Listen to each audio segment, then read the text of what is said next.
भजमन नारायण नारायण नारायण।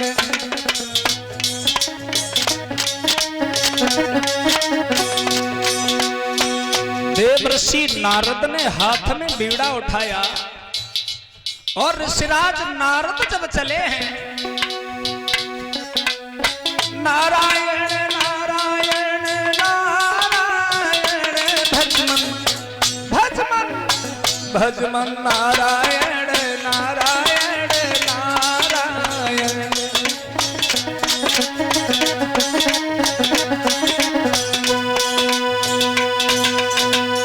देवर्षि नारद ने हाथ में बीड़ा को उठाया और ऋषिराज नारद भोजराज कंस के दरवाजे पे जाके पहुंचे, और पहुंचे हैं तो कंस ने आते हुए ऋषिराज नारद को देखा, एकदम से राज सिंहासन से उठ के खड़ा हो गया।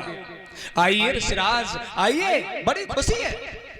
वैसे तो हमें महात्माओं से बहुत बड़ी नफरत है, पता नहीं क्यों आपसे हमें इतना प्यार है, आप हमें बहुत पसंद आते हैं। वैसे तो हमें महात्माओं से बहुत नफरत है। आइए महाराज, बड़े दिन बाद आए हो और आपको देख करके बड़ी खुशी हुई। अरे आओ बैठो आसन पे, क्या इच्छा नाथ तुम्हारी, या चाहत कछु दान करें या सेवा करें तुम्हारी, या चाहत कछु दान करें या सेवा करें तुम्हारी।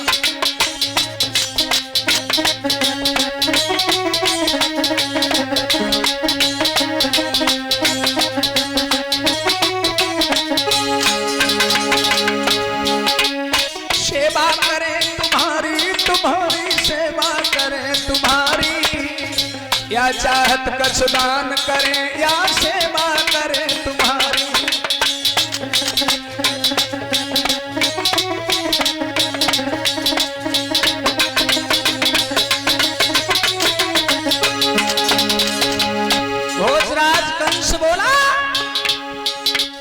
तुमसे साधु द्वार द्वार पे रोज नहीं आ पाते, होती है शुभ घड़ी आपके दर्शन तब हो पाते, होती है शुभ घड़ी आपके दर्शन तब हो पाते।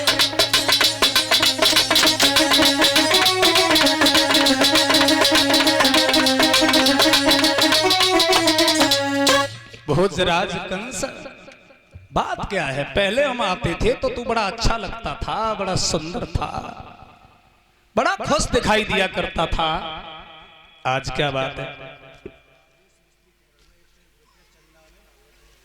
101 रुपए श्रीमान राजेश मिस्त्री कुमरहुआ आपने भागवत के चंदे में भिजवाए हैं, सुख शांति की कामना है। देवर्षि नारद भोजराज कंस से बोले, कंसराज मैं खुश हूं, मैं बैठ गया, सही है बैठ जाओ, लेकिन ये बताओ पहले जब मैं आता था तो तू खुश दिखाई देता था, चेहरा तेरा मलिन होता जा रहा है, कमजोर होता जा रहा है, बात क्या है? भोजराज कंस,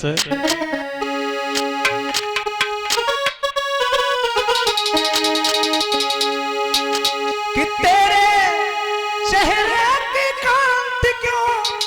और फीकी पड़ गई,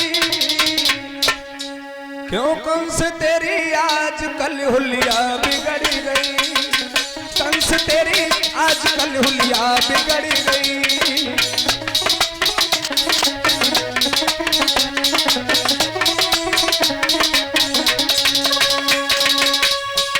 तेरे चेहरा की कांत क्यों और फीकी पड़ गई, क्यों कंस तेरी आजकल हुलिया बिगड़ गई, क्यों कंस तेरी आजकल हुलिया बिगड़ गई।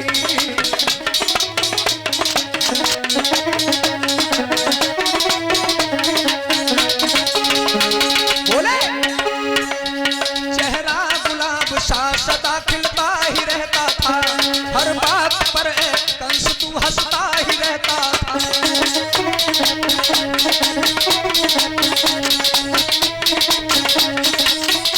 कंसराज बीमारी कोई कंस क्या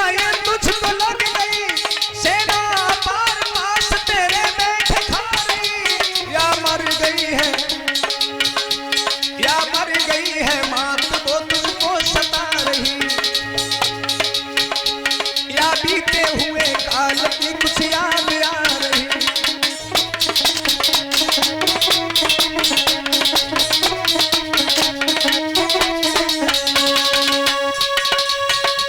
यार से बस में कुछ भी मन बिगड़ गई है। कंस तेरी आजकल हुलिया बिगड़ गई, कंस तेरी आजकल हुलिया बिगड़ गई।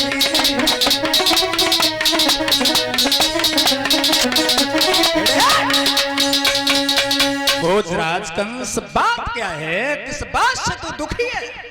पूरी दुनिया में सब दुखी है महाराज परीक्षित, कोई सुखी नहीं है, सब थोड़े थोड़े दुखी है। हर आदमी किसी न किसी बात से दुखी है। कोई बीमारी से दुखी है तो कोई व्यवहारी से दुखी है, कोई रिश्तेदारी से दुखी है तो कोई परिवारी से दुखी है, कोई अधिकारी से दुखी है तो कोई सारी से दुखी है तो कोई घरवारी से दुखी है। हर आदमी किसी न किसी बात से दुखी है। प्रदीप जी ने एक भजन में गाया था कि मैंने जग की अजब तस्वीर देखी, एक हंसता है 10 रोते।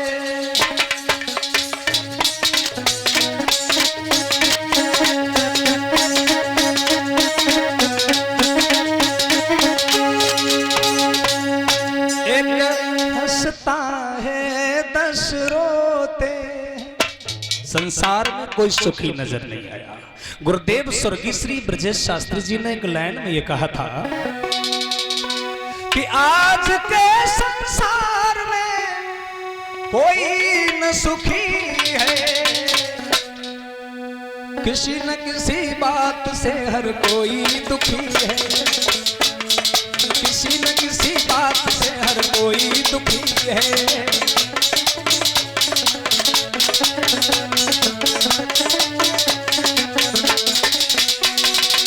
हर आदमी किसी न किसी बात से दुखी है।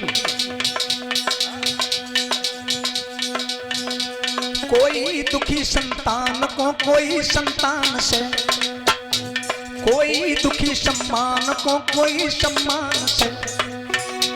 हर दुख सहन होते हैं बड़ा दुख शरीर का, हर भोगता है प्राणी फल अपनी तकदीर का, हर भोगता है प्राणी फल अपनी तकदीर का।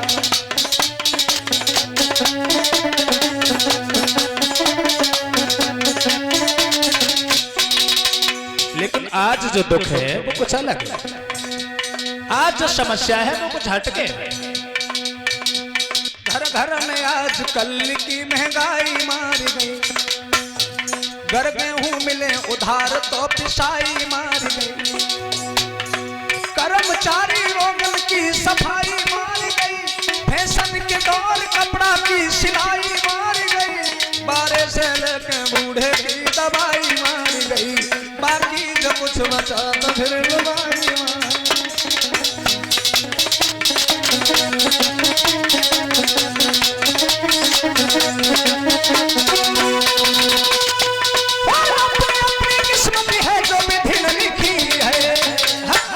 किसी न किसी बात से हर कोई दुखी है, किसी न किसी बात से हर कोई दुखी है।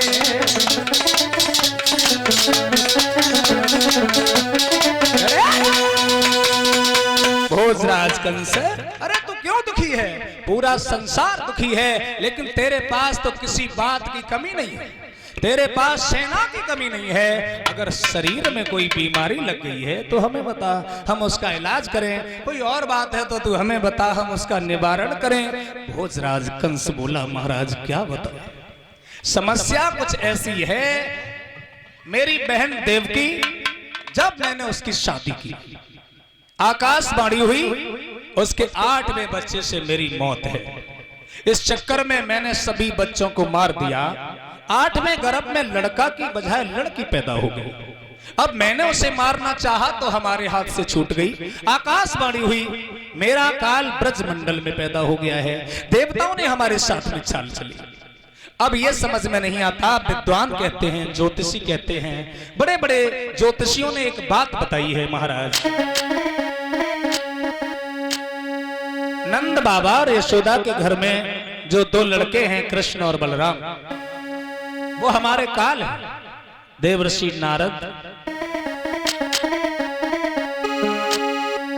अरे कृष्ण और बलराम के अरे मेरे बाबा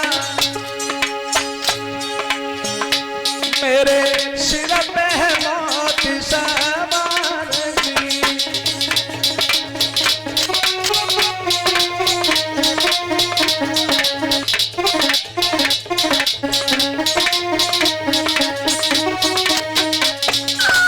कृष्ण और बलराम के अरे मेरे बाबा मेरे सिर पे है काल सवार जी।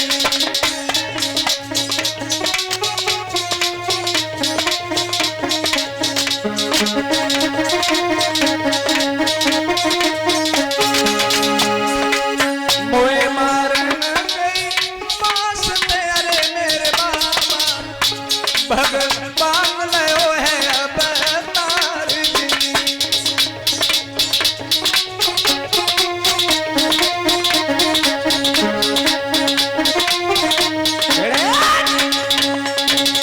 जवाब दिया हमें मारने के लिए हमें लगता है भगवान ने स्वयं अवतार लिया है, क्योंकि अकासुर बकासुर धेनुकासुर तृणावर्त कैसी जो मैं भेजता हूं वो लौट के आता नहीं है। करें तो क्या करें समझ में नहीं आता, मैं मरना नहीं चाहता हूं।